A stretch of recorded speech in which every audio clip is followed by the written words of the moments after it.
Everyone, it's Shamma with Girls and Geese back again for another edition of Ask a Black Belt. We are super stoked. This episode we have Courtney Pratt on. Courtney will be sharing a little bit about her journey and talking about how the organization which she built, which is Women That Fight. And if you guys haven't tuned in to watch this before, this is how this works.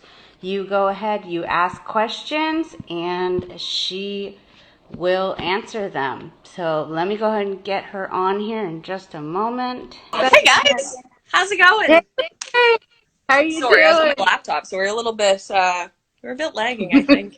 We're just here with a couple of the girls saying hi. They're gonna be. Oh, where are we at? There we go.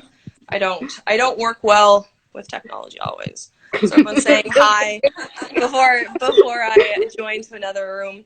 But yeah, thanks for having me, Shamma.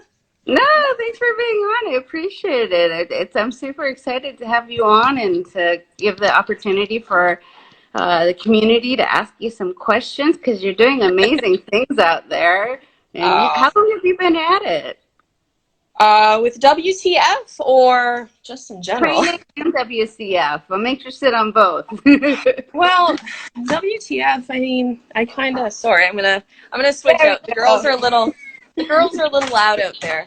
No. So, well, WTF, I guess, has been around. Our first one was in 2005, I think, and we sort of went from there. Yeah, it was just, getting tired of constantly not having girls to train with, compete with, and we sort of just wanted a way to collect girls and keep girls wanting to train.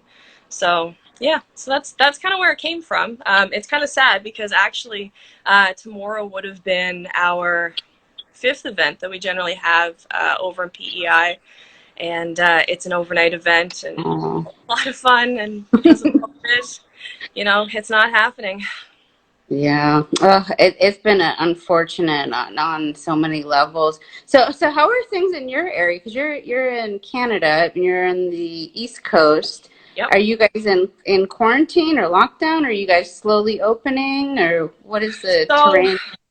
So we're pretty lucky. We're on the East Coast, and honestly, they took it pretty seriously right from the get-go. They locked us down pretty quickly. And right now we have what they call the Atlantic bubble. So we have 4 Canadian provinces. 4? Yeah, I think it's 4. And pretty much if you travel from outside that bubble, you have to quarantine for 14 days. So luckily for us, people that are respecting that are coming in and, yeah, some people are testing positive for COVID, but they're quarantining, so we're okay. So right now, a lot of clubs are getting up and running. Unfortunately, ours kind of suffered a bit. We were a COVID casualty, but it kind of let us step back and sort of revamp and decide, what direction we were going to go in and what we wanted to do. So we closed our doors in April, and we would have been probably a good 6-8 weeks of not training at that point. And then luckily teammates decided that they would open up their own club. And so in the meantime, we did a lot of COVID sessions, we called them. They were backyard trainings. They were garage trainings. It was creative, to say the least. But we kept the team together. We kept a lot of we kept morale high, and luckily that's really what a lot of clubs were kind of hoping to do, was just keep people motivated and keep people confident that it was going to turn back to normal soon. We're still not normal. We still have a lot of restrictions. But it depends on what part of Canada you're in. But right now we're fairly lucky. It's still groups of 10, trying to keep to the same bubbles. But we're lucking out here. So we're actually in the process of opening our club probably next week. And things are looking up. That's good. It's been difficult across the board. I think jiu-jitsu, wherever you are, whatever country you're in, you've kind of been hit. You've taken a hit, some harder than others. but Absolutely. I think Talking across to friends in Australia, they can't get over it. It's surreal when they're seeing people that are training, that are rolling together, because they right now are in a second lockdown. oh wow, So it's pretty crazy. And again, it's, you know, a lot of those restrictions are trying to keep us safe, you know, coming up, and hoping that we don't shut down again and we don't yeah, have to worry about, you know, if we're going to open up again. So yeah. yeah, how are things? How are things with you? I'm in Hawaii, so I am in lockdown a Yeah. second time. They finally opened the beaches to where we can go sit on the beach solo, which that's kind of nice. But yeah, I can't complain. We've been fortunate, even though we are in lockdown. We have had really low numbers comparatively to the rest of the United States. I think it Mhm. was kind of because so many people travel here. I think it was more of a concern of that. But speaking of training, someone chimed in and asked, "What is your favorite takedown?" I'm, it's funny because I'm sure the girls that are out in the living room listening, they can answer it pretty much right off the get go. I mean, my favorite teaching, I love teaching the double leg. I tend to be, I am shorter, so with girls, it's often that I'm the same height, but with guys, it's a lot easier to get to hit that lower level. But I still enjoy my singles. I really enjoy regular singles and low singles. So I my roots are no-gi. Mhm. I gradually grew to love the gi, but a lot of my foundation is definitely no gi. Excellent. The hollow no, hollow double legs Yeah, is one of the yeah, comments. or blast doubles. Yeah, Yeah, I'm yeah, a fan. definitely. I am a fan as well. I think that's probably one of my go-tos. Is it's the muscle memory is probably the most there for that one. Right? It's always the easy. Like, it's just so easy to go back to. So easy. And I mean, you got to appreciate what your foundation is. And it's always there. It's so natural. It Oh, really is. I always say that, it's funny, jujitsu has evolved so much and it's gotten fancy, Hmm. and it's gotten flashy and that's what everybody's drawn to. But Yep. I'm I always fall back on the most basics, and honestly, that's where I won the most was in the most basics because that's where I have the most muscle memory. Like I'm the old Yeah. school armbar triangle Uh-huh. combination. Like that was the Speaking first my thing that I was language. taught. Yeah. you know. Yeah. No, But absolutely. Like, and again, when it's such a comfortable position or such a comfortable submission, it's going to be there. You're gonna see it everywhere. You're gonna be able to pull it off in the most obscure manners. So yeah, again, when you have that submission that you love, rep the hell out of it. Get it everywhere. Find it everywhere. Probably is everywhere. absolutely. I'm totally arm bars. Like I said, no gi. Like that's my jam. Um, I have to push myself to get onto like, you know, when I'm in my positions to go for chokes instead of going for arm bars, or like to actually use the gi a lot more. I still remember my very first competition in the gi. I hadn't been training gi, and I still remember I had a girl in my guard, and I was like, oh, I should probably grab onto her gi, because I just kept grabbing at her neck or grabbing at her arm, and it was just like, oh yeah, right. Like but it was so funny because I remember I have a picture and I have the most weirdest grip on her jacket, and I was like, what is that even supposed to be? Sad. Yeah. So when did you get your start on the mats? When did your journey begin? Um, 2008. My partner had started training about a year before I did. Um, I had no interest in it. He drove me nuts with it though. Like I'd be in the hallway, I'd go for a hug and he'd be fighting for double unders, or I'd go for, I don't know, to pass him something and he'd go for an arm drag, and it was like, you're driving me crazy. So then eventually me getting annoyed and sort of fighting back a bit led to us having just like grappling matches in the house. Yeah. And then we always went to the gym together, and I would just so happen that there was a Taekwondo studio that had abandoned the basement of this gym, and we knew the owner, and oftentimes the owner would be would just go for it, go downstairs. So we go downstairs and we would just Kat wants to get in on it. We would go downstairs and beat each other up. I still remember there was a couple times people would come in, they'd be like, "What is going on down here?" Because I know I didn't look like I knew what I was doing, because I didn't. It was playing around. And then our coach at the time, he was interested in a girl and he was trying to convince her to come out. And then was like, "Oh, Courtney, if you come out, then she'll have a partner." And I was like, "Oh, I didn't like this organized stuff. I wanted nothing to do with it." And I ended up going out, and the girl didn't show up. So I ended up having to do class without helping anyone out. And I was like, okay, well, I guess I'm stuck. You get a few compliments. I was always, I wasn't very, very girly growing up. It was always, horses and backwoods and playing around with that stuff. And grappling sort of came natural.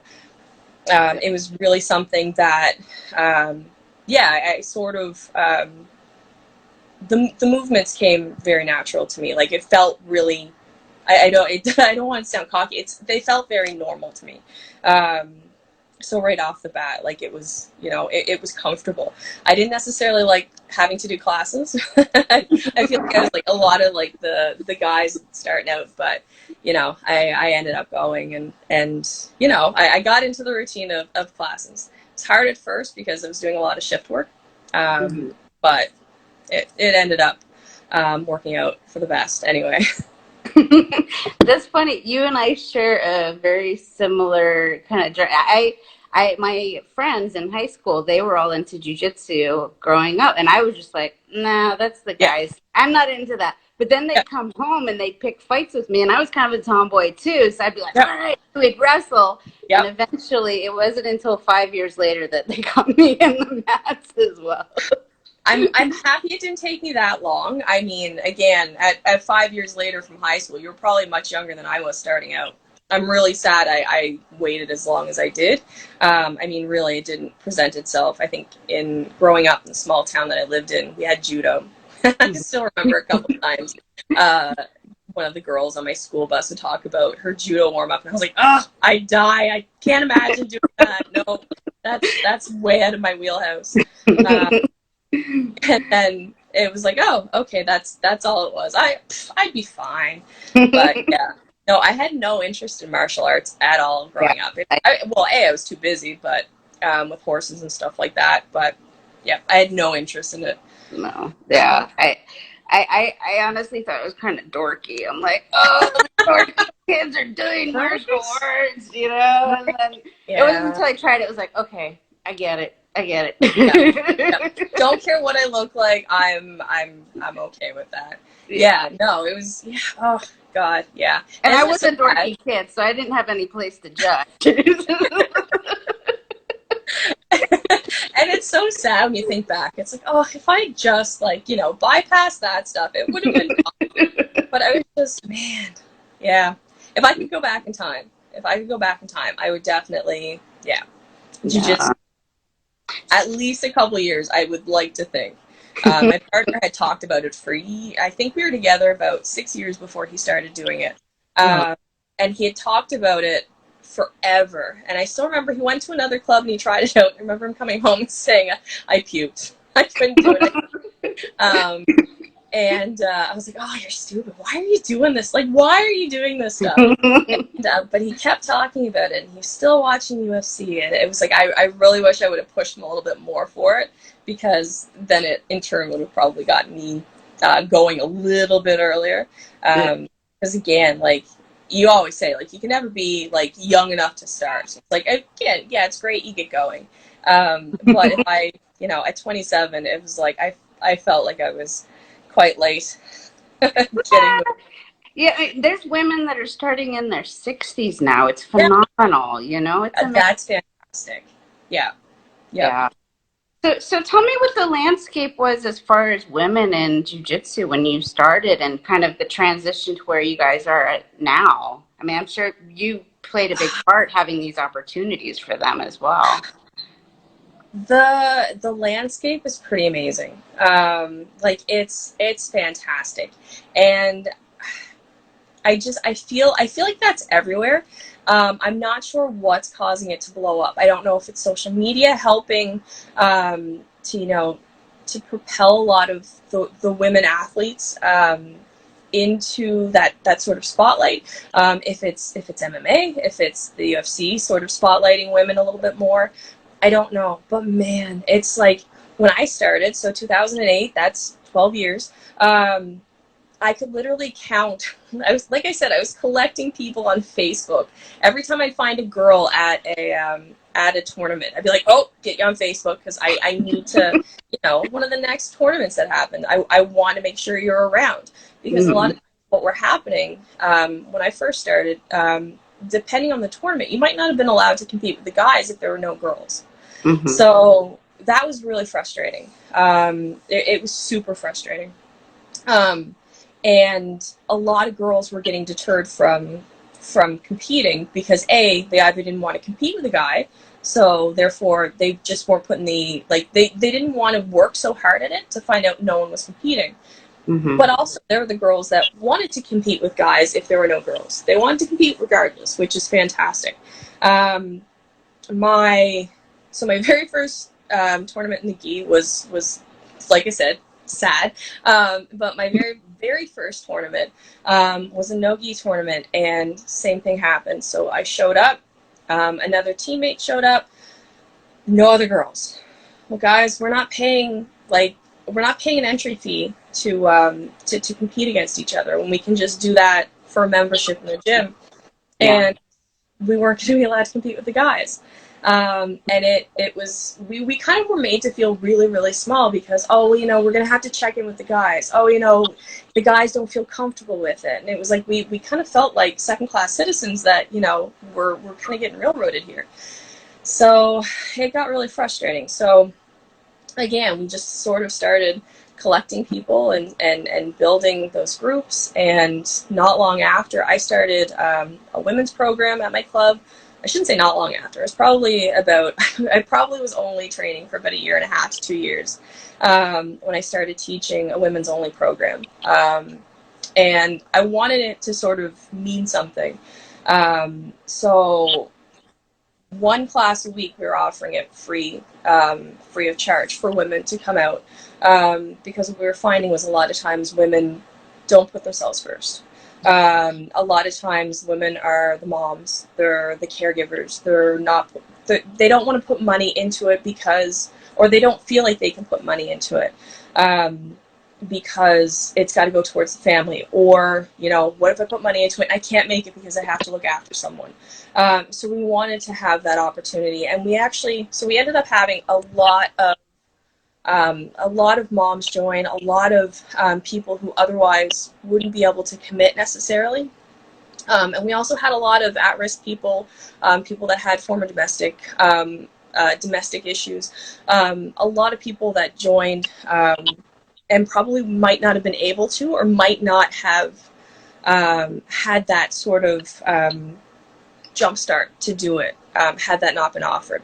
So it was really, it was a really good feeling for that. I mean, after the women's class, not long after the women's class, we started with the WTF group. And again, it was just that, it was sort of a selfish idea starting out because I wanted more girls to compete against. Early on, I was competing a lot, and there's hardly any girls, and we were competing a lot. And you know, getting up to blue to purple, you were starting to have mixes into white. So I was feeling bad because it wasn't fair.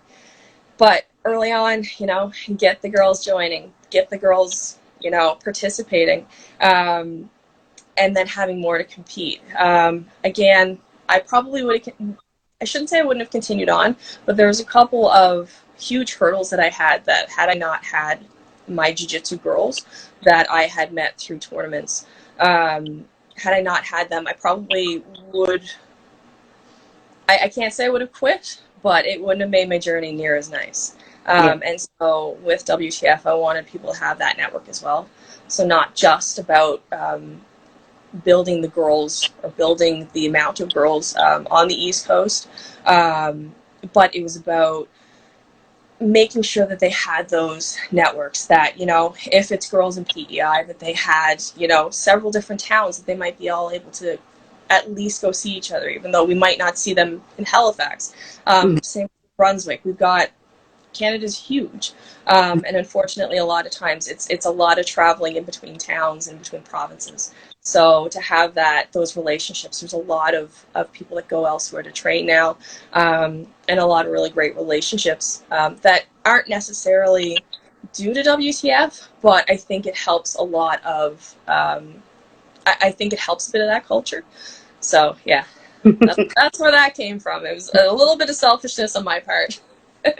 Hey, I get it. I get it. I was there too. I remember I had a training, or I would go to the tournament, and especially when she hit purple, it was like a Right, death. Your right. competition career locally was over. You had to go to the big shows. You had to go to the Worlds. You had to go to the Pans. You had to go to the, all the big IBJJF ones because you just couldn't find anybody. Yep. And I would only compete against the same woman, and it got to the point where I'd be like, "Hey, are you going to go sign up for this tournament?"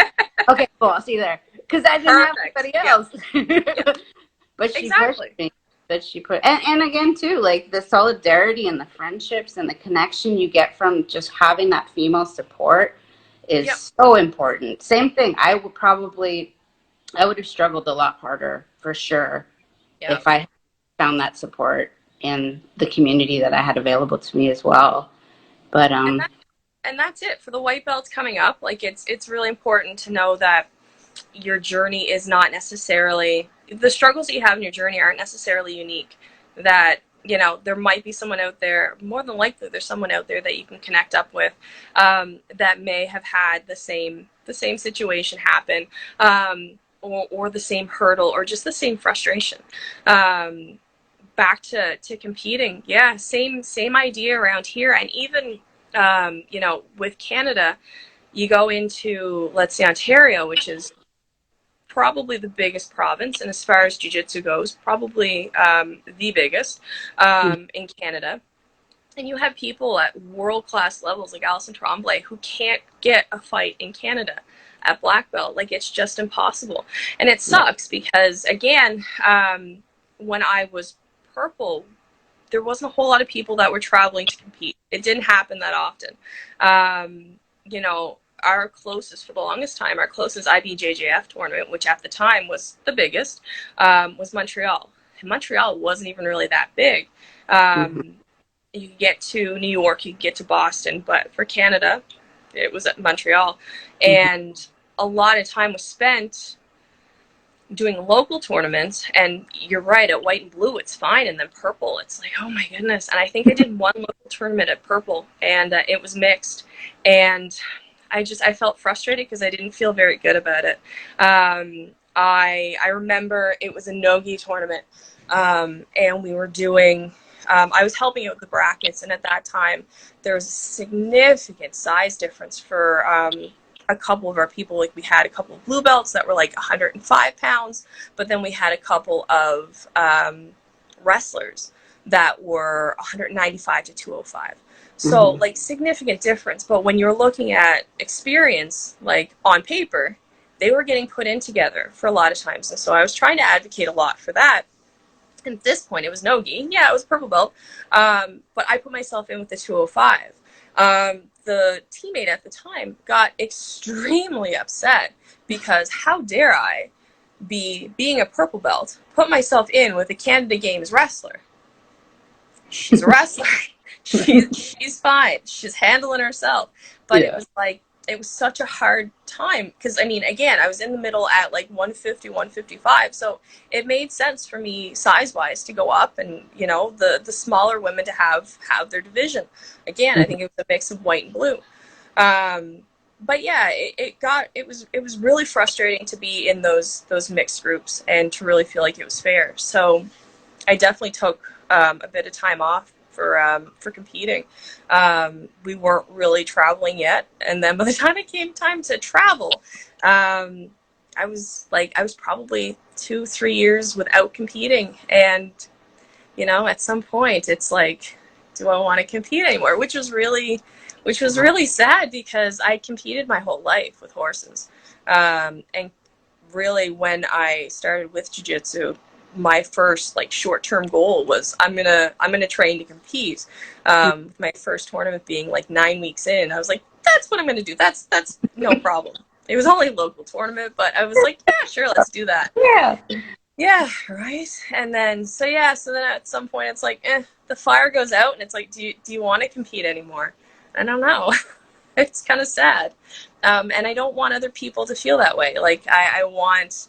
I want these large brackets. And I know like there's a lot of girls right now on the East Coast that are doing, because I haven't been competing, girls that are trying to like boost up the blues and the purples and get them moving and get them competing.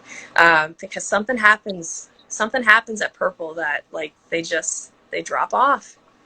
Yeah. No, it's a blue belt. I've seen a lot of women get to blue belt, and guys get to blue belt, and they're like, I made the blue belt. Bye. Yeah. Peace. And then same thing with purple too. I think it is that a lot of, I don't know. I have different theories on it too. I think there's a progression in our journey, and everybody's journey is different. But I know for mine, same thing. Competition. That's all I lived for. That's all I wanted to do. Mm-hmm. And then it kind of evolved, and a lot of people, it goes and evolves into teaching, right? That becomes their passion. For me, it became girls and geese and providing opportunities and uplifting and getting these women to support each other, to come together, and to provide opportunities that I never had, Yep. And I think that for me, that was my transition. So I think, but then I still love competing. I love it. I live for it, but I just can't. It's hard when your whole life, it takes so much out of you to compete on a constant basis, because your diet, your sleep, your training regimen, I mean, your whole life revolves around it.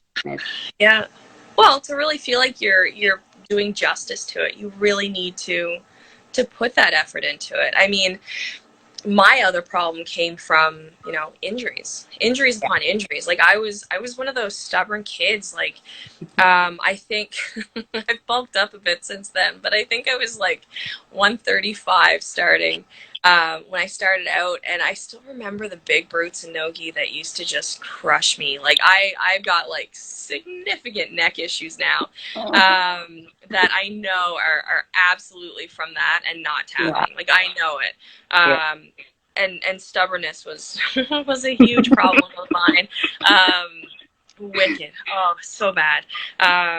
But when you have to work, and when it's not, it's not your full lifestyle. Like it's that, like having to split it half and half, that makes it really, really a struggle. Because like I work with adults with disabilities, and with that comes a lot of personal care, lifting, and a lot of stuff. Like I have injured myself at work, but I've also noticed that a lot of things, that jiu-jitsu has actually caused me to have to, pause at work and not necessarily do things that in the past, again, I would have been stubborn and be like, I got this.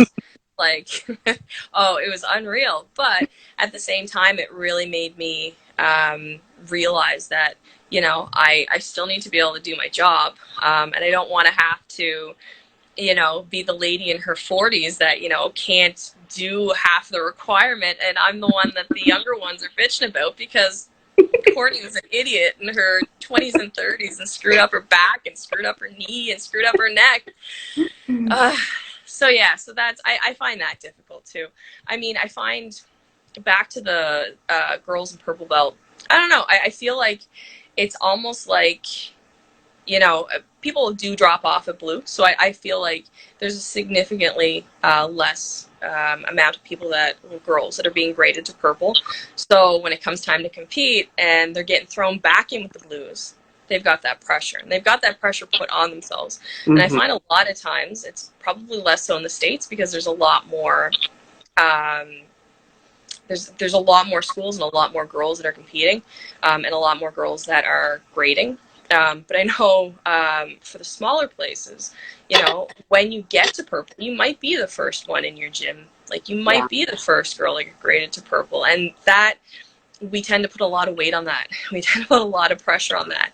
And I think that to be able to move into a tournament, especially after, maybe being the badass in your school, maybe being the one that beats up the guys, and then going into a tournament and feeling like you're letting people down, or you're letting your boys down, or there's a lot of pressure that goes with being like one of maybe only a few girls, and especially being that girl that, is getting graded above everyone else.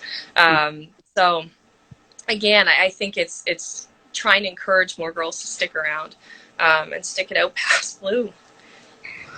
That curse. It is. It's a curse. But there's like, we see teams of women now in the US where they got 15, 20, 30 women on the mat, but there's still so many pockets of areas that are one woman at the academy, have two, three. Like, at a lot of our events, when we go to more rural, not even more rural, but areas that haven't progressed in jiu-jitsu as quickly as the bigger cities, you still get groups of one woman coming, two women coming, where there's not, they're like, this is me and my team representing. Roll on up. But what advice would you give to those women, coming from that similar situation? What advice would you give to those women that are out there that are going, there's no women for me to train with, guys are huge, I have a really hard time, what advice would you give to them? Oh, that's such a loaded question, Shamma. Well, I mean, I had a lot of opportunities when I was kind of given the opportunity to teach, and given the opportunity for it to be free and to sort of build that group. Because again, when a girl walks into a gym, if she's got more girls that are there, she's gonna be more likely to stick around. So, I mean, I've been asked that in the past. Like, I've had, guy friends that do jiu-jitsu. Maybe they've got a girl in their team, and, they want to build the girls for that teammate. What can we do? What can we offer? I mean, it's really just about getting the word out. Really about, if sometimes the white belts don't necessarily have the confidence or don't have the resources to be able to start maybe a group or start a class. But like, those open mats are huge. If you can find people that will support that, I think that's the biggest thing, is to start pulling in people from the smaller areas. If that's not an option because there's no one around, or you just don't know of anyone, I mean, really start checking in to see if there's a possibility for a women's class. It doesn't always have to be, there's a lot of success in the just the 10-week sessions or the 6-week sessions. I'm a little bit, when it comes to that stuff, I mean, like I said, I lucked out. I had a lot of freedom and a lot of rain. But again, you do what you can. Even those little steps can help. You might grab one. You might do whatever. Again, if you're a higher belt, maybe you can offer to do like a demonstration at a school, or maybe you can offer to set up some sort of, I don't know, demonstration, free session for people to come in and try it. A lot of times it works to talk to the owner of the academy, or maybe your head coach, to see if there's any options there. I mean, I'm sure it's like it's just continuous work. It's continuously like trying to bring people over to the dark side. I remember going to like wrestling tournaments. One of my friends who lives out west now, she was on the Canadian wrestling team. And I used to go to, she still had a lot to do with wrestling, so I used to go and be like, hey, you should try jiu-jitsu. It's same with judo. I've got quite a few judo friends that I've tried to coax over. Doesn't always happen. I find sometimes judo folks aren't as keen to the really close proximity that we tend to have on the mats, but you know, it's just it's relentless. Like, you just have to keep going at it. And know that it's probably going to be lifelong. Because then once you get people going, like I've got a crew that's out in the living room now, and a bunch that are in the audience right now. And it's just, once you have that sort of foundation, they help out a lot, because it's a really great advocate for what you're trying to do and what you're trying to promote. But they often bring in people. They often bring in, their friends, their relatives. And it's the same with spouses. If you get after the spouses, that's always a really great opportunity too. I've got quite a few girls that their husbands either started training, or it went the opposite way. They started training, then they got their husbands or partners to train. So it worked out really, really well. It's finding every avenue that you can to possibly like just get people out. Absolutely. Well, it was a pleasure having you on. I'm so happy we had this opportunity to chat. It's so nice to actually talk to you. Yes, I know. I'm like, wow, we have a lot in common. Yeah, we do. We definitely do. We'll have to do this more often. Maybe not when everybody's watching. Anytime. Right? Yeah, right.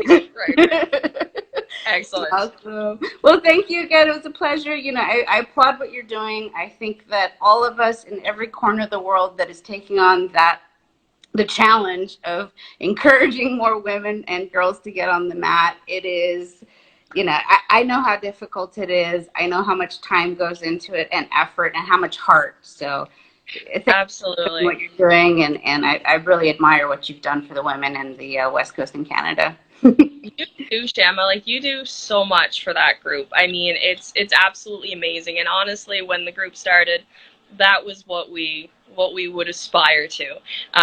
Again, we're a small area, so I don't think we'll ever have the same numbers. But my God, like, that's honestly, Girls and Geese is what we aspire to, what we would love to have.